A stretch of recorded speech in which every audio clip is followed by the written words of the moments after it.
A very warm good morning to all my dear viewers. Welcome to my YouTube channel. This is Professor Arun Giradi. Please watch, subscribe, and share. Thank you. In today's class, we would like to explain the types of debenture. ಸಾಲಪತ್ರದ ಪ್ರಕಾರಗಳ ಬಗ್ಗೆ ನಾವು ಇವತ್ತಿನ ಕ್ಲಾಸ್ನಲ್ಲಿ ನೋಡೋಣ. Types of debenture ಅಂದ್ರೆ ಏನ್ರಿ? ಸಾಲಪತ್ರದ ಪ್ರಕಾರಗಳು ಅಂತ. So number 1, types of debenture on the basis of record point of view. First main heading is types of debenture on the basis of record point of view. ಹಂಗಂದ್ರೆ ಏನ್ರಿ? ಕಂಪ್ನಿಯ ದಾಖಲೆಯ ಆಧಾರದ ಮೇಲೆ, ಕಂಪ್ನಿಯ ದಾಖಲೆ, ರೆಕಾರ್ಡ್ ಅಂದ್ರೆ ಏನ್ರಿ? ದಾಖಲೆಯ ಆಧಾರದ ಮೇಲೆ ನಾವು ಸಾಲಪತ್ರವನ್ನು ಯಾವ ರೀತಿ ವಿಭಾಗ ಮಾಡಬಹುದು ಅಂದ್ರೆ, number 1 first is called as a registered debenture ಅಂತ ನಾವು ಅಲ್ಲಿ ಕರಿತೀವಿ. First one is called as registered debenture, ನೋಂದಾಯಿಸಲ್ಪಟ್ಟ ಸಾಲಪತ್ರ. ರಿಜಿಸ್ಟರ್ಡ್ ಡಿಬೆಂಚರ್, ನೋಂದಾಯಿಸಲ್ಪಟ್ಟ ಸಾಲಪತ್ರ. These are the debenture that are registered with the company, and the amount of such debenture is payable only to those debenture holders whose name is appeared in register of a company. Now what they try to say, that registered debentures are those debenture holders who are registered with company. First point, who are registered with company. ನೋಂದಾಯಿಸಲ್ಪಟ್ಟ ಸಾಲಪತ್ರದಾರರೆಂದರೆ ಯಾವ ಸಾಲಪತ್ರದಾರರು ಕಂಪನಿಯೊಂದಿಗೆ ನೋಂದಾಯಿಸಿಕೊಂಡಿರುತ್ತಾರೋ. ನೋಡಿ, ಕಂಪನಿಯೊಂದಿಗೆ ನೋಂದಾಯಿಸಿಕೊಂಡಿರುತ್ತಾರೋ ಅವರಿಗೆ ನಾವೇನಂತ ಕರಿತೀವಿ? ನೋಂದಾಯಿಸಲ್ಪಟ್ಟ ಸಾಲಪತ್ರದಾರರು ಅಂತ ಕರಿತೀವಿ. ಆಮೇಲೆ ಈ ನೋಂದಾಯಿಸಲ್ಪಟ್ಟ ಸಾಲದಾರರು ಅಂತ ಕರೆಸ್ಕೋಬೇಕಂದ್ರೆ ಅವರ ಹೆಸರು ನೋಂದಾವಣಾ ವಹಿಯಲ್ಲಿ, ನೋಂದಾವಣಾ ಪುಸ್ತಕದಲ್ಲಿ ಅವರ ಹೆಸರು ಇರಬೇಕು. ನೋಂದಾವಣಾ ಪುಸ್ತಕದಲ್ಲಿ ಅವರ ಹೆಸರಿದ್ದಾಗ ಮಾತ್ರ ಅವರಿಗೆ ನಾವೇನಂತ ಕರಿತೇವೆ? ನೋಂದಾಯಿಸಲ್ಪಟ್ಟ ಸಾಲಪತ್ರದಾರರೆಂದು ಕರೆಯುತ್ತೇವೆ. ಭಾಳ ಸಿಂಪಲ್ ಪಾಯಿಂಟ್ ಇದೆ. Registered debenture holders are 1 those persons whose name is compulsorily appeared in a register of a company. ಕಂಪ್ನಿಯ ವಹಿಯಲ್ಲಿ, ನೋಂದಾವಣಾ ಪುಸ್ತಕದಲ್ಲಿ ಕಡ್ಡಾಯವಾಗಿ ಅವರ ಹೆಸರು ನಮೂದಾಗಿದ್ದರೆ ಅದಕ್ಕೆ ನಾವೇನಂತ ಕರಿತೀವಿ? ನೋಂದಾಯಿಸಲ್ಪಟ್ಟ ಸಾಲಪತ್ರದಾರರು ಅಂತ ನಾವಲ್ಲಿ ಅವರಿಗೆ ಕರಿತೀವಿ. Registered debenture holders are 1 whose name is compulsorily appeared in a register of a company, and from company point of view they are considered as a registered debenture holders. So ಯಾರ ಹೆಸರು ನೋಂದಾವಣಾ ಪುಸ್ತಕದಲ್ಲಿ, ನೋಂದಾವಣಾ ವಹಿಯಲ್ಲಿ ಇರುತ್ತದೋ ಅಂತಹ ವ್ಯಕ್ತಿಗಳಿಗೆ ನಾವೇನಂತ ಕರಿತೀವಿ ಅಂದರೆ ನೋಂದಾಯಿಸಲ್ಪಟ್ಟ ಸಾಲಪತ್ರದಾರರು ಅಂತ ಕರಿತೀವಿ. ಸೊ ನೆನಪಿಟ್ಕೊಳ್ಳಿ, first types of debenture is called registered debenture. Who are the registered debenture? Who are with the company and whose name is in the register. ನೋಡಿ, 2 ವರ್ಡ್ ನೆನಪಿಟ್ಕೊಳ್ಳಿ. Who are with the company, ಯಾರು ಕಂಪ್ನಿಯೊಂದಿಗೆ ನೋಂದಾಯಿಸಲ್ಪಟ್ಟಿರ್ತಾರ ಅಥವಾ ಗುರುತಿಸಿಕೊಂಡಿರ್ತಾರ ಅವ್ರಿಗೆ ನಾವು registered debenture ಅಂತೀವಿ. And whose name is appeared in register, ಪುಸ್ತಕದೊಳಗೆ ಅವ್ರ ಹೆಸರು ಬಂತು ಅಂದರೆ ಅವ್ರಿಗೆ ನಾವೇನಂತ ಕರಿತೀವಿ? ರಿಜಿಸ್ಟರ್ಡ್ ಡಿಬೆಂಚರ್ ಅಂತ. Companies with the company and name is appeared in register book. Okay. And the second important types of a debenture is called bearer debenture, ಸಾಮಾನ್ಯ ಸಾಲಪತ್ರದಾರರು ಅಂತ. ಬೇರರ್ ಆರ್ಡಿನರಿ ಅನ್ನಂಗೆ usually. Okay, bearer debenture. Now what is bearer debentures? Bearer debentures are those which are not recorded in register of a company. Bearer debentures are those which are not recorded in a register of a company, and by merely delivery debenture holder get the interest. So ಏನು ಹೇಳಕ್ಕೆ ಪ್ರಯತ್ನ ಪಟ್ಟಾರ ಅಂದರೆ, ಇಲ್ಲಿ ಸಾಮಾನ್ಯ ಸಾಲಪತ್ರದಾರರೆಂದರೆ ಯಾರು ನೋಂದಾವಣಾ ಪುಸ್ತಕದಲ್ಲಿ ನೋಂದಾಯಿಸಿರುವುದಿಲ್ಲವೋ, ಅಂದರೆ ಯಾರ ಹೆಸರು ನೋಂದಾವಣಾ ವಹಿಯಲ್ಲಿ ಬರುವುದಿಲ್ಲವೋ ಅವರಿಗೆ ನಾವೇನಂತ ಕರಿತೀವಿ? ಸಾಮಾನ್ಯ ಸಾಲಪತ್ರದಾರರೆಂದು ಕರೆಯುತ್ತೇವೆ. ಸಾಮಾನ್ಯವಾಗಿ ಇಂತಹ ಸಾಲಪತ್ರವನ್ನು ನಾವು ಒಬ್ಬರಿಂದ ಇನ್ನೊಬ್ಬರಿಗೆ ಸುಲಭವಾಗಿ ವರ್ಗಾಯಿಸಬಹುದು. And they are entitle to get a interest, ಬಡ್ಡಿಯನ್ನು ಪಡೆಯುವ ಸಾಧ್ಯತೆಯನ್ನು ಅವರು ಹೊಂದಿರುತ್ತಾರೆ ಅಂತ ನಾವಲ್ಲಿ ಕರಿತೀವಿ. ಸೊ ಬೇರರ್ ಡಿಬೆಂಚರ್ ಅಂದ್ರೆ ಏನ್ರಿ? Bearer debentures are those debentures which is not at all recorded in a register of company. By merely transfer, these debenture got moved from one person to another person and the normal interest is payable ಅಂತ ನಾವಲ್ಲಿ ಕರಿತೀವಿ. ಸಾಮಾನ್ಯ ಸಾಲ ಪತ್ರದಾರರು ಅಂತ ಯಾರಿಗೆ ಕರಿತೀವಿ? ಯಾರ ಹೆಸರು ನೋಂದಾವಣಾ ಪುಸ್ತಕದಲ್ಲಿ ಇರುವುದಿಲ್ಲವೋ ಹಾಗೂ ಯಾವ ಸಾಲ ಪತ್ರವನ್ನು ನಾವು ಸುಲಭವಾಗಿ ಒಬ್ಬರಿಂದ ಇನ್ನೊಬ್ಬರಿಗೆ ವರ್ಗಾಯಿಸಬಹುದು ಹಾಗೂ ಯಾವ ಸಾಲ ಪತ್ರಕ್ಕೆ ಸಾಮಾನ್ಯ ಬಡ್ಡಿ ಸಿಗುತ್ತದೋ ಅಂಥದಕ್ಕೆ ನಾವು ಏನಂತ ಕರಿತೀವಿ? ಸಾಮಾನ್ಯ ಸಾಲ ಪತ್ರ ಅಂತ ಕರಿತೀವಿ.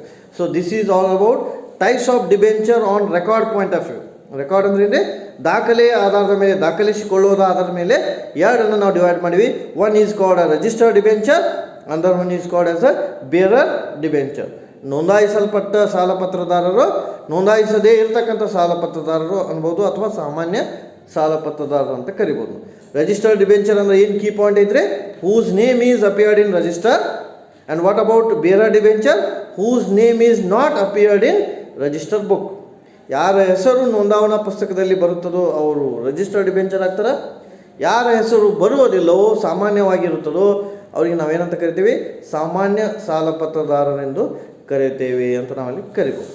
And the second important types of debenture is on the basis of security ಅಂತ ನಾವಲ್ಲಿ ಕರಿತೀವಿ. ಭದ್ರತೆಯ ಆಧಾರದ ಮೇಲೆ ಅಂತ. On the basis of security. Security means what? ಭದ್ರತೆ. ಭದ್ರತೆಯ ಆಧಾರದ ಮೇಲೆ ಫಸ್ಟ್ ಟೈಪ್ಸ್ ಆಫ್ ಡಿಬೆಂಚರ್ ಯಾವುದು ಅಂದರೆ called mortgage debenture or secured debenture. ಭದ್ರತಾ ಸಾಲಪತ್ರ ಅಂತ ನಾವಲ್ಲಿ ಕರಿತೀವಿ. What is mortgage debenture? These debentures are secured by charge on asset. Now what is the key point? Charge on asset ಅಂದರೆ ಆಸ್ತಿಯ ಮೇಲೆ ವಿಧಿಸಿರತಕ್ಕಂತಹ ಸಾಲಪತ್ರ. ಆಸ್ತಿಯನ್ನು ಒತ್ತೆ ಇಟ್ಕೊಂಡು ವಿಧಿಸಿರತಕ್ಕಂಥ ಸಾಲಪತ್ರ ಅಂತ ನಾವಲ್ಲಿ ಕರಿತೀವಿ. ಅಂದ್ರೆ ಆಸ್ತಿಯ ಆಧಾರದ ಮೇಲೆ ಸಾಲಪತ್ರವನ್ನು ಹೊರಡಿಸಿದರೆ ಅಂತಹ ಸಾಲಪತ್ರಕ್ಕೆ ನಾವು ಏನಂತ ಕರಿತೀವಿ?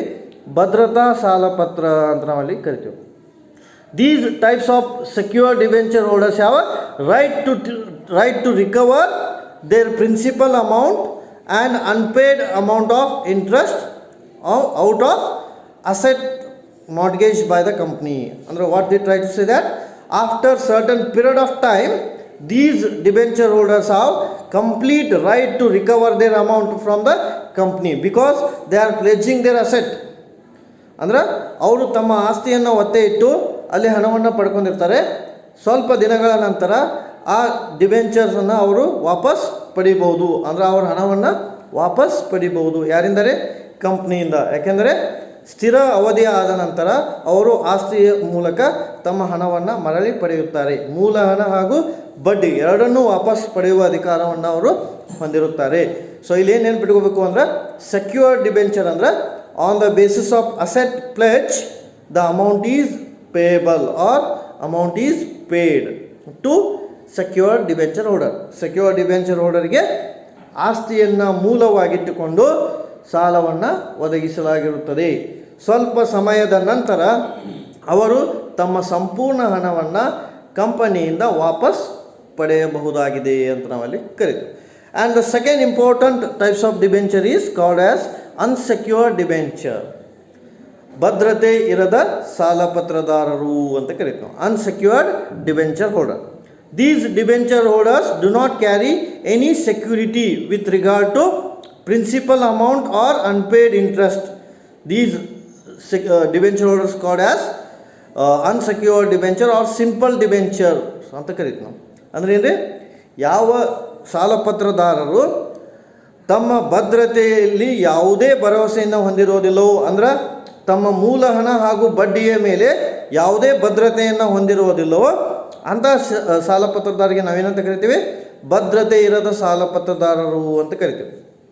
ಅನ್ಸೆಕ್ಯೂರ್ಡ್ ಡಿಬೆಂಚರ್ ಹೋಲ್ಡರ್ ಅಂದರೆ ಯಾರೇ? Those persons who are not having a special security or do not carry any authority to recover their amount with interest. ಅಂದರೆ ಯಾರು ಅಧಿಕಾರವನ್ನು ಹೊಂದಿರುವುದಿಲ್ಲವೋ, ಯಾರು ಸಾಮಾನ್ಯ ಸಾಲಪತ್ರದಾರರಾಗಿರ್ತಾರೋ ಅವರಿಗೆ ನಾವೇನಂತ ಕರಿತೀವಿ? ಅನ್ಸೆಕ್ಯೂರ್ಡ್ ಅಂತ ಕರಿತೀವಿ.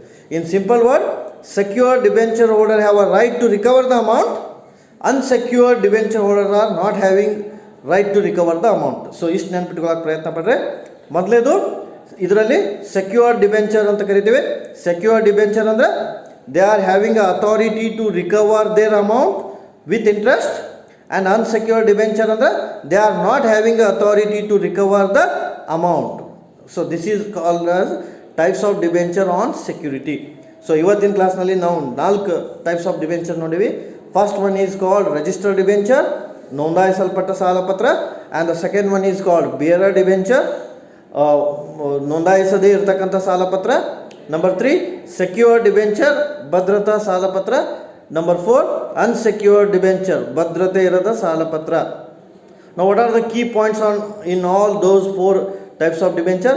Number 1 registered debenture ಅಲ್ಲಿ ಏನು ನೆನಪಿಟ್ಕೋಬೇಕು ಅಂದರೆ whose name is in register book. Register book, ಯಾರ ಹೆಸರು ನೋಂದಾವಣಾ ವಹಿಯಲ್ಲಿ ಇರುತ್ತೋ ಅಂಥವರಿಗೆ ನಾವು ನೋಂದಾಯಿಸಲ್ಪಟ್ಟ ಸಾಲಪತ್ರದಾರ ಅಂತ ಕರಿತೇವೆ. Those person whose name is in register. Number 2 bearer debenture, those person whose name is not recorded in register. ಯಾರ ಹೆಸರು ರಿಜಿಸ್ಟರ್ನಲ್ಲಿ ನೋಂದಾಯಿಸದೇ ಇರುವುದಿಲ್ಲವೋ ಅವರಿಗೆ ನಾವೇನಂತ ಕರಿತೀವಿ, bearer debenture. Number 3 secure debenture, those person who is having a right to recover the amount along with interest. Okay, ಅಂದ್ರೆ ಮೂಲ ಹಣದ ಜೊತೆಗೆ ಬಡ್ಡಿಯನ್ನು ಕೂಡ ವಾಪಸ್ ಪಡೆಯುವ ಅಧಿಕಾರವನ್ನು ಅವರು ಹೊಂದಿರುತ್ತಾರೆ, ಅವರಿಗೆ ಸೆಕ್ಯೂರ್ಡ್ ಡಿಬೆಂಚರ್ ಅಂತ ಕರೀತೀವಿ. And unsecured means those persons who are not having a authority to recover the amount with interest. ಅಂದ್ರೆ they are simple debenture holder, unsecured debenture, ಅವ್ರಿಗೆ ನಾವೇನಂತ ಕರಿತೀವಿ, ಅನ್ಸೆಕ್ಯೂರ್ಡ್ ಅಂತ ಕರಿತೀವಿ. ಸೊ ಯಾರು ಮೂಲ ಹಣವನ್ನು ಹಾಗೂ ಬಡ್ಡಿಯನ್ನು ವಾಪಸ್ ಪಡೆಯೋದಿಲ್ಲವೋ ಅವರಿಗೆ ಭದ್ರತೆ ಇರದ ಸಾಲಪತ್ರದಾರರು ಅಂತ ಕರಿತೀವಿ. So remaining types of debenture will be discussed in next class. Thanks for watching the video.